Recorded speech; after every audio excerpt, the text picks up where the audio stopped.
A ideia é a gente conversar um pouco sobre como vai ser o próximo ano. A atividade econômica vai se recuperar, não vai, quanto a economia vai crescer.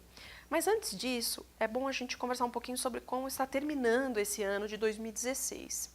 Em linhas gerais, as notícias ainda não são boas, né? A atividade econômica tem se mostrado ainda bastante fraca. Os indicadores de alta frequência, como produção industrial, índices de confiança, comércio, serviços, concessão de crédito, têm mostrado ainda um desempenho bastante complicado. Esses indicadores ainda apontam para uma contração do PIB no quarto trimestre desse ano. A Tendências, inclusive, estima uma queda de 0,2% para esse quarto trimestre, que é abaixo do que nós tivemos no terceiro trimestre, que foi de 0,8%, mas ainda assim é uma queda de PIB. Ou seja, o fundo do poço na economia, na verdade, ainda não chegou. Ainda a gente está observando uma proximidade dessa estabilidade, mas ainda numa trajetória de retração da atividade econômica. E esse cenário, ele deixa um efeito ainda para 2017 complicado. Nós, em economia, falamos de um efeito estatístico, que é, levando em consideração essa base, que é o quarto trimestre, e supondo que a economia não cresça mais nada ao longo de 2017, nós teríamos um PIB em 2017 negativo em 0,7%. Isso dá um efeito, na verdade, já leva para 2017 um efeito aí bastante complicado, ou seja, para a economia ter um cenário de expansão, você precisa superar esse efeito negativo de 0,7 e ainda crescer bem para ter um cenário aí de crescimento que a Tendências estima algo próximo de 0,7%. Ou seja, esse crescimento de 0,7, ele implica um crescimento trimestral na ordem de 0,6%.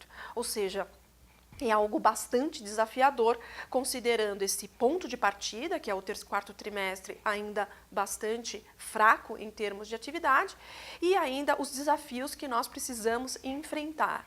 Esses desafios estão relacionados ao ambiente político. O ambiente político, ele mostrou uma piora ao longo dessas últimas semanas, especialmente, tensão entre poderes, a Lava Jato colocando uma pressão muito forte no governo, principalmente no núcleo duro do governo. Então, tem um desafio que é a questão política. A outra questão que está completamente ligada a este ambiente político é a questão das reformas passarem no Congresso, principalmente a questão da reforma da Previdência, que é algo essencial para a gente colocar as contas públicas numa trajetória mais sustentável. E um terceiro ponto, além da questão do ambiente político, da aprovação de reformas, tem a ver com a desalavancagem dos agentes econômicos, começando pelo governo, que está muito endividado e precisa conter o crescimento dos seus gastos, como também agentes privados, como famílias e empresas que precisam reduzir o seu endividamento e, para isso acaba limitando o ritmo do consumo e dos investimentos. Então, são três desafios muito importantes que acabam limitando essa reação da economia ao longo do próximo ano.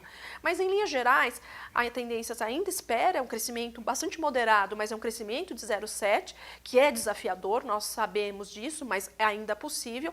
E um dos elementos que ajudam nessa recuperação é a questão da queda de inflação, abrindo espaço para uma importante queda dos juros. Nós estimamos Selic a 10,5% ao final do próximo ano, com isso chegando ao tomador final e dando algum impulso para a demanda, principalmente na parte de investimento.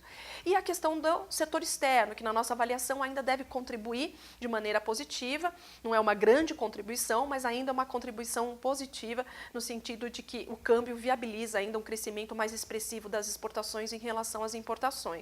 Então, em linhas gerais, é um cenário de crescimento, mas a Tendências ainda avalia como um cenário muito desafiador.